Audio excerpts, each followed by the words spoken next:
Assalamualaikum warahmatullahi wabarakatuh. Perkenalkan, nama saya Anggita Ikhlas Silmi Sardi, saya dari kelompok 4. Di sini saya akan menjelaskan tentang materi dari kelompok kami, yaitu tentang realisme.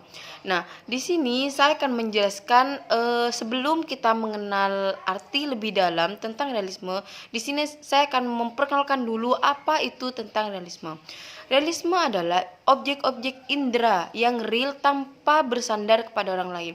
Maksudnya, realisme ini adalah seni rupa yang melukiskan pada kehidupan sehari-hari. Maksudnya, realisme ini yaitu adalah nyata, sebuah cerita nyata yang real tanpa ada kata tambahan, tanpa ada cerita tambahan dari seni tersebut. Maksudnya, realisme ini adalah sebuah objek yang tanpa bersandar kepada orang lain, dan juga seni yang diambil dari kehidupan nyata.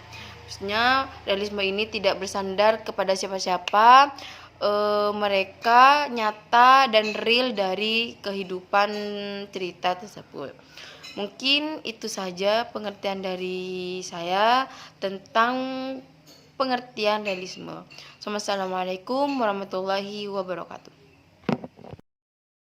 Assalamualaikum warahmatullahi wabarakatuh. Perkenalkan, nama saya Antanani.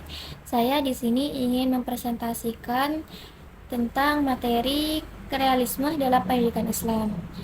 Di sini saya akan menerangkan tentang pendapat beberapa tokoh tentang mengenai realisme dalam pendidikan Islam ini. Yang pertama tentang Thomas Aquinas.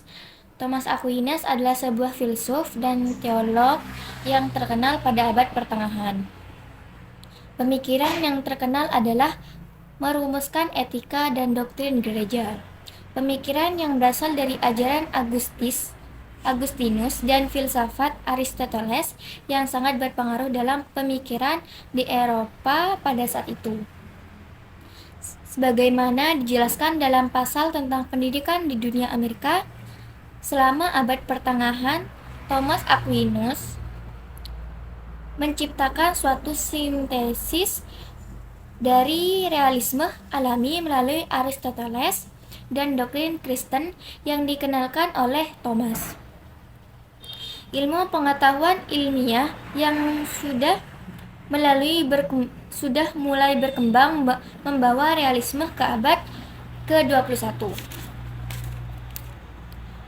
Menurut Aquinas, realisme dalam pendidikan mengacu pada keyakinan bahwa objek pengetahuan dan nilai-nilai yang terdapat dalam dunia fisik secara nyata ada di luar pikiran manusia dan dapat dipahami melalui pengamatan dan pengalaman.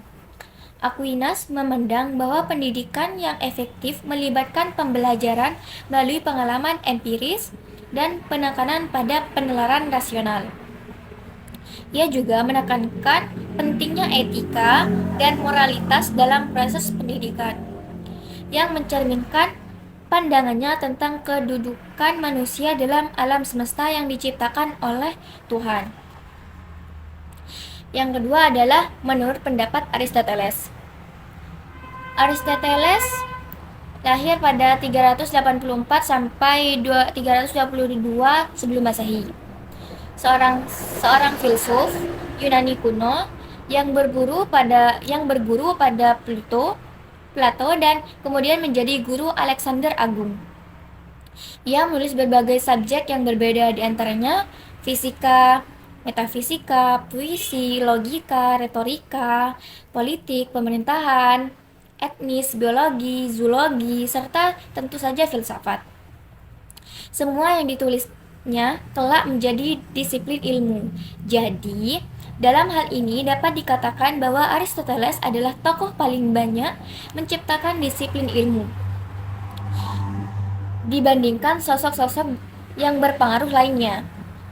Aristoteles percaya bahwa realisme dalam pendidikan merupakan pendekatan yang menekankan pentingnya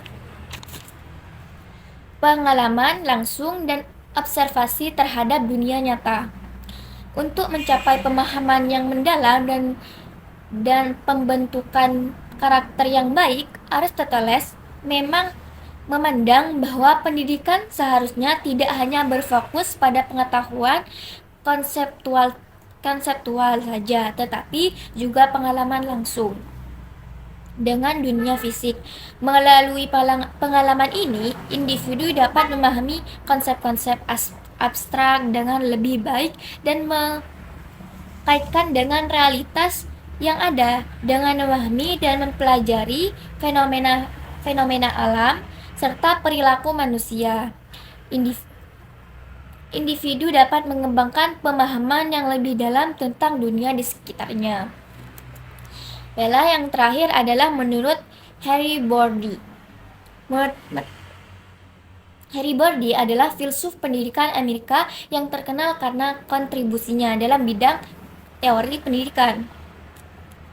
Salah satu konsep yang sering dikaitkan dengan Bordy adalah konsep-konsep realisme kebudayaan. Meskipun tidak ada informasi spesifik tentang pandangan Bordy tentang realisme dalam pendidikan Islam, kita dapat mengaitkan konsep realisme kebudayaan dengan konsep pendidikan Islam.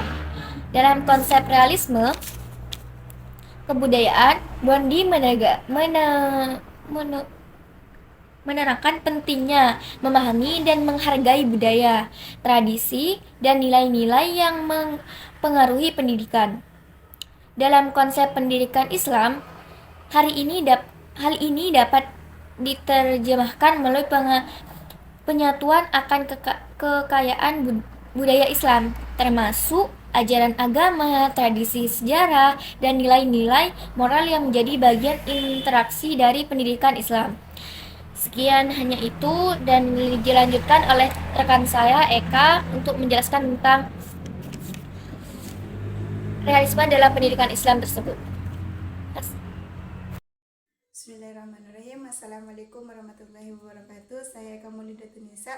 Di sini saya akan mempresentasikan tentang realisme dalam pendidikan dalam Islam.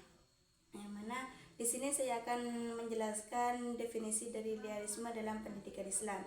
Adalah pandangan filosofis yang menekankan pada realitas dan faktor-faktor objek. Dalam konteks pendidikan realisme ini, realisme dapat berarti menekankan pada pengajaran atau berpijak pada realitas dan kebutuhan nyata umum. Yang kedua yaitu pentingnya realisme, yang sebagaimana realisme itu sangat berperan penting dalam memastikan relevansi pendidikan dengan kebutuhan masyarakat, mengembangkan potensi peserta didik secara holistik, menyeimbangkan aspek spiritual dan material dalam pendidikan.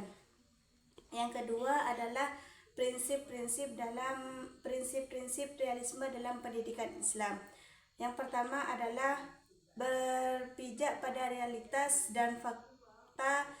Kurikulum dan materi penjelasan pembelajaran harus berdasarkan pada realitas dan fakta-fakta empiris. Yang selanjutnya yaitu menghindari demotisme dan indoktrinasi. Yang kedua yaitu prinsip-prinsip yang kedua yaitu menekankan pada pengamatan dan eksperimen. Yang contohnya sebagai yaitu mendorong peserta didik untuk melakukan pengamatan, eksperimen, dan penyelidikan ilmiah. Yang ketiga yaitu prinsip yang ketiga mengutamakan objektivitas dan rasionalista, menghargai kemampuan akal manusia dalam memahami realitas. Dan yang terakhir, prinsip yang terakhir yaitu tentang menghargai kemampuan akal manusia, yang mana memandang akal sebagai anugerah Allah yang harus dikembangkan dan mendorong penggunaan akal secara optimal dalam memahami realitas. Yang ketiga yaitu tentang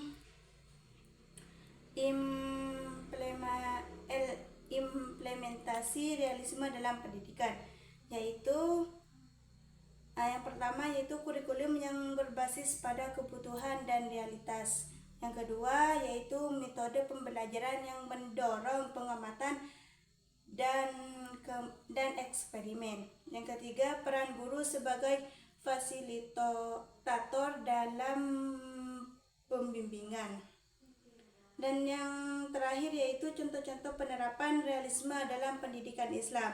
Yang pertama yaitu pembelajaran sains dan teknologi, mengintegrasikan pembelajaran sains dan teknologi dengan nilai-nilai Islam, seperti mendorong peserta didik untuk melakukan eksperimen dan penelitian ilmiah.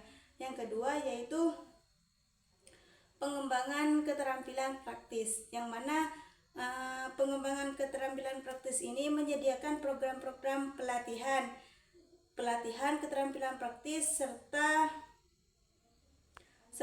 pertukangan atau menjahit dan kewirausahaan, yang mana membekali peserta didik dengan keterampilan yang dibutuhkan di dunia kerja. Nah, yang ketiga, pendidikan kewirausahaan, yang mana mengembangkan kurikulum dan program pendidikan yang mendorong jiwa kewirausahaan. Dan yang terakhir yaitu pendidikan kesehatan. Demikian, mungkin hanya ini yang dapat saya sampaikan. Kurang lebihnya mohon maaf. Wassalamualaikum warahmatullahi wabarakatuh.